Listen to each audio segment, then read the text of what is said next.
I was just driving back just now, and I was driving along that whole Ubi road, you know, the road with a lot of car brands one. And I was just realizing that all the old car brands are gone already. Chevrolet, Geely, I don't know whatever brands are. Even Honda is gone, right? And they're all being replaced with all the EV brands. Just right across the street also, we have the Zeekr, Xpeng, BYD, I think took over Honda's showroom. And it just reflects upon me that sometimes when the market trend change, even mega companies like this just get disrupted in a swift move. And all these like China companies, if they innovate, they really can take over the world, right? And I think the whole marketplace and also within a company, it works exactly the same. So the whole marketplace is very unforgiving one. Why? It's because at the tail end of this food chain, right, consumers, they are the king. So consumers is king. They get to dictate which company survive or don't survive. That means if they don't like your product, you cannot survive. They don't like your innovation, you cannot survive. Whether is it what we are doing, media or service, you are in food business, you are doing gym business. I've been telling my wife, she's been going to BFT for a year. Then I said that, but BFT have not been innovating. I said all the exercises are the same. It's very boring already. I said they should change their syllabus once every 6 months or a year, or change some machines or whatever. I said, and then I recently went yesterday, which is why my legs are aching now. Like the members are like changing so fast. It's like a lot of people are giving up membership and then new people are coming in. I believe the trend will not last long. This relates to a company, meaning that though a company is providing service and products to a consumer, they dictate their survival. So when we zoom into a company level, the team members within this company, in fact, the company is like a bigger circle wrapping with the team members, right? Actually, they together are serving the consumers, but they dictate whether they can survive or not, right? So when we look at this, actually sometimes people ask, hey, wow, how do I as a human being, how do I do well in a company? And how do I make myself indispensable? Anybody know what is indispensable? Irreplaceable. Jamie, what is indispensable in Mandarin? 无可取代。无可取代，就是没有你不行啊。That means don't have this person double leh. This person is gone, that department will die or that function will die. So I'm actually sharing this, right, is because this is the strategy of PLB. That means without us, the home has a lower chance to be sold at a certain price. Or without us, the investment might go sour. And we want to make ourselves indispensable. Similarly, as a single human being, I also want to make myself indispensable to PLB as the founder and the CEO. Right? Although we started this company, but one day I also will question myself, am I indispensable? In the sense that, am I still adding value to the company so the company can add value to them, right? Similarly, as a singular, whether you are in the management team, you are in the managerial team, you are in the specialist team, actually the strategy is very simple one. You just need to make yourself indispensable. The company will never ever replace you. It's the same as this. So basically there's only two things. Are you excellent? Are you somebody with integrity? Are you basically a team player? So of course, when it comes to excellence, there's a lot of things wrapping, like, do you innovate and stuff like that. Okay, but why am I sharing this is because this is relatable to what Tim has just shared, right? Singularly, we all have a strategy to be indispensable to the company, so the company as a whole becomes so strong that they are indispensable to the consumer, okay? Why is it relatable to Tim, right? It's because this will then give us a context of what I call, what kind of manager are you?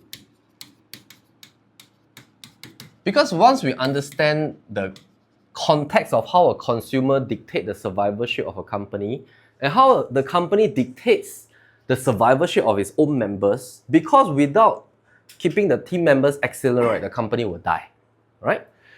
And it relates to our managerial dilemma. I call this the 4 circles of managerial dilemma, okay? Some people go through all 4, some people cut short the process, some people go through 2 or 3. Now, the first kind of manager are what we favorably like to use. We call it brilliant jerk managers. Okay, brilliant jerk managers likes to step on the team members to rise up the ranks.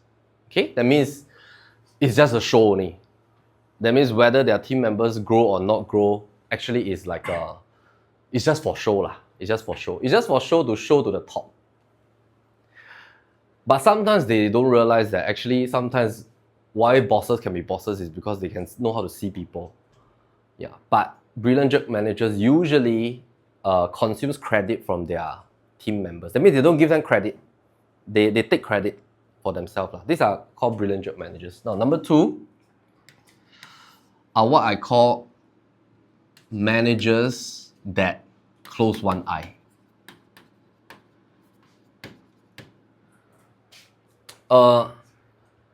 When I was in army, right, I used to suffer from this. And I used to suffer from number 3 also, as a sergeant, right? What are managers that close one eye? Managers that close one eye, basically, they like to be nice, and they themselves think that not being excellent, right, is okay one.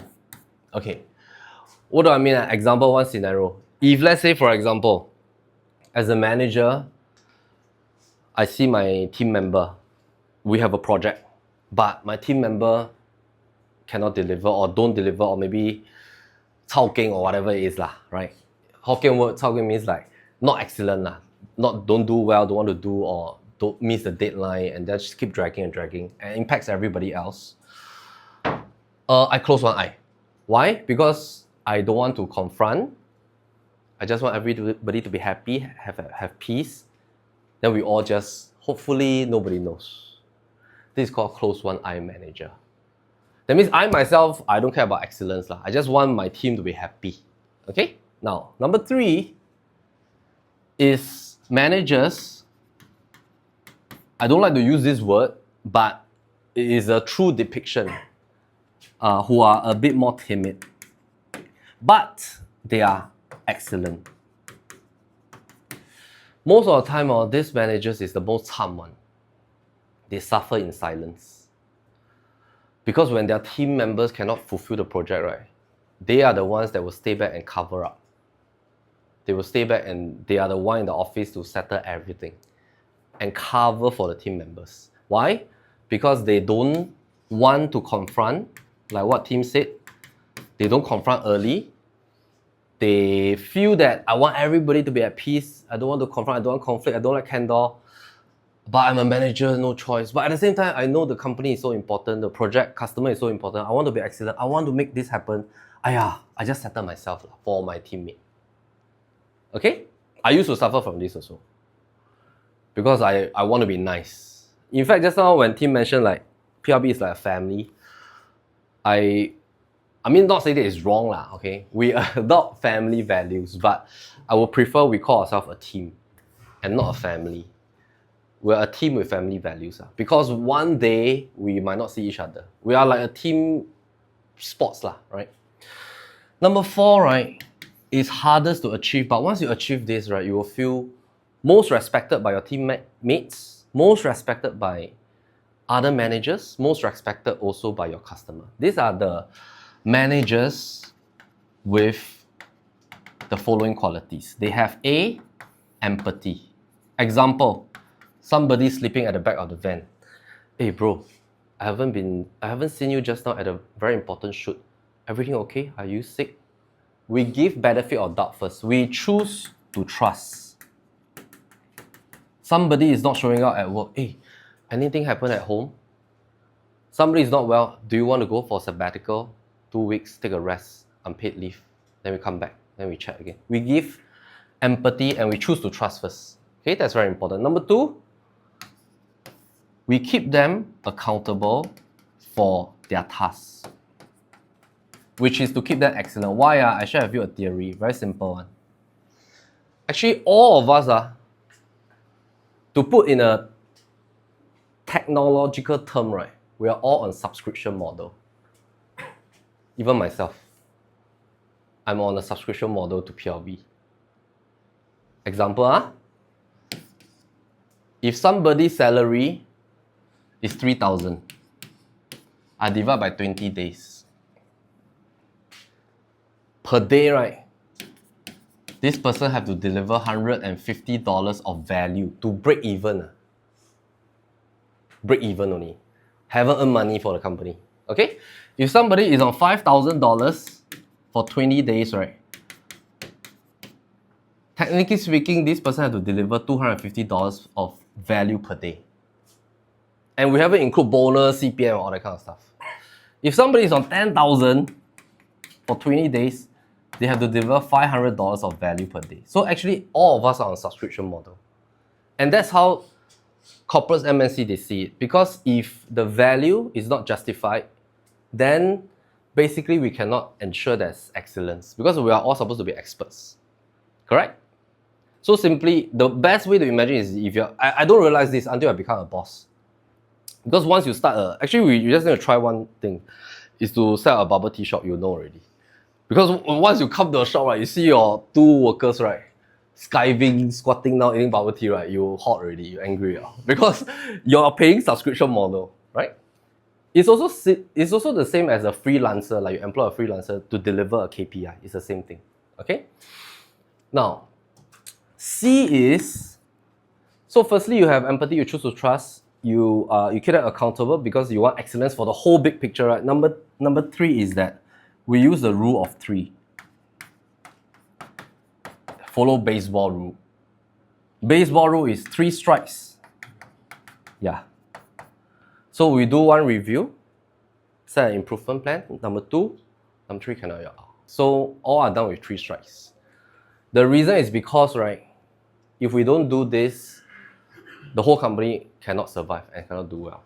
Now, I want to show a quick video before we pass on to Mick. You motivated this team. I mean, you had to guide them. We had to build a team. Yeah, we build a team, motivate it, guide them, deal with them. You know, we've interviewed just lots and lots of people from the Macintosh team. Good. And you know what it keeps coming down to is your passion, your vision, and you know, how do you order your priorities in there? What's important to you in the development of a product?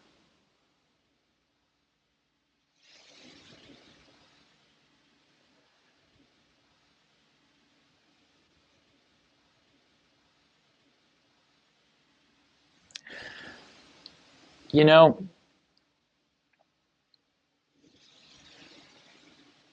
one of the things that really hurt Apple was after I left, John Sculley got a very serious disease. And that disease, I've seen other people get it too. It's the disease of thinking that a really great idea is 90% of the work. And that if you just tell all these other people, you know, here's this great idea, then of course they can go off and make it happen. And the problem with that is that there's just a tremendous amount of craftsmanship in between a great idea and a great product. And as you evolve that great idea, it changes and grows. It never comes out like it starts because you learn a lot more as you get into the subtleties of it. And you also find there's tremendous trade-offs that you have to make. I mean, there are just certain things you can't make electrons do. There are certain things you can't make plastic do or glass do. And as you get into, or factories do, or robots do. And as you get into all these things, designing a product is keeping 5,000 things in your brain, these concepts, and fitting them all together in kind of continuing to push to fit them together in new and different ways to get what you want. And every day you discover something new that is a new problem or a new opportunity to fit these things together a little differently. And it's that process that is the magic. And so we had a lot of great ideas when we started, but what I've always felt that a team of people doing something they really believe in is like when I was a young kid, there was a widowed man that lived up the street, and he was in his 80s. He's a little scary looking, and I got to know him a little bit. I think he might have paid me to mow his lawn or something. And one day he said, "Come on into my garage, I want to show you something." And he pulled out this dusty old rock tumbler. And it was a motor and a coffee can and a little, band between them. And he said, "Come on with me." We went out to the back and we got some rocks, some regular old ugly rocks. And we put them in the can with a little bit of liquid and a little bit of grit powder. And we closed the can up, and he turned this motor on. He said, "Come back tomorrow." And his can was making a racket as the stones went around. And I came back the next day, and we opened the can, and we took out these amazingly beautiful polished rocks. The same common stones that had gone in through rubbing against each other like this, creating a little bit of friction, creating a little bit of noise, had come out these beautiful polished rocks. And that's always been, in my mind, my metaphor for a team working really hard on something they're passionate about, is that it's through the team, through that group of incredibly talented people, bumping up against each other, having arguments, having fights sometimes, making some noise, and working together, they polish each other. And they polish the ideas, and what comes out are these really beautiful stones. Yeah. So it's hard to explain, and it's certainly not the result of one person. I mean, people like symbols, so I'm the symbol of certain things, but it really was a team effort on the Mac. He mentioned two things, right? Number one is that sometimes we have ideas, but actually idea is only just 1%. A great idea is fantastic, but execution is like 99%. Then I was just thinking we have all these ideas last time, let's start a webinar.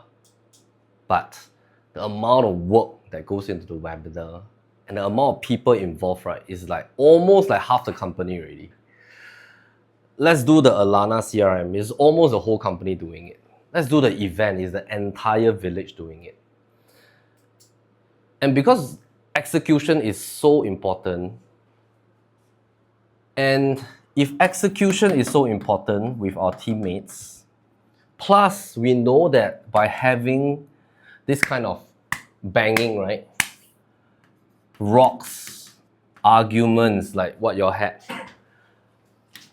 confronting in a one-to-one healthy professional manner, candour, if all this can produce our teammates' growth and also the excellence of them plus the excellence of the company, and actually I tell you, if every one of us can work towards a level 4 managerial mindset, I tell you, your teammates will give you the greatest level of respect. You don't have to be worried about being nice.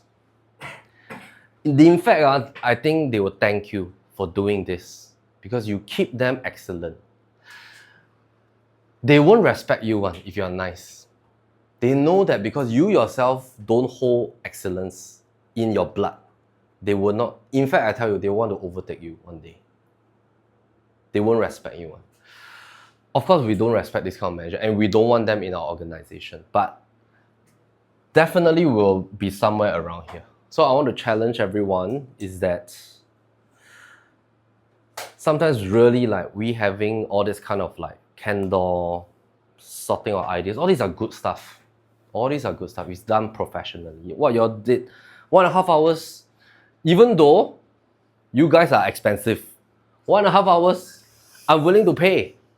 Right? Back to the subscription model. Why? Okay, then it's free for us. It's free. Okay.